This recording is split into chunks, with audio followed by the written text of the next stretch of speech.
There are two ways that you can extract the month name, not the number, month name, out so you can actually see it.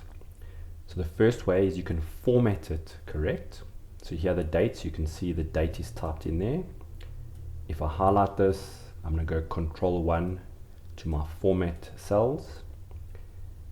These are the normal formats. I'm going to go to Custom, and I can go in here, and if I change this, if I do 3 M's, it gives me the shortened version of the month name, and a 4th M gives me the full name, September.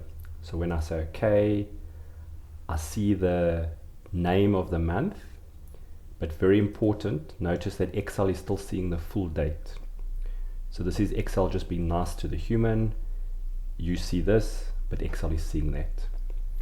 The other way to do it is to change it so that it actually sees the word September. For that, under the text category, there's a function called text. All it asks is point at this date, so I'm going to point over here. And the format text, we're going to use exactly what we used in the custom format. I'm just going to put inverted commas, and I'm going to put 4 M's. 1, 2, 3, 4. Close them, and you'll see it's already telling you that's what it's going to look like. I'm going to say OK, and I can copy it down, and this is now the word September.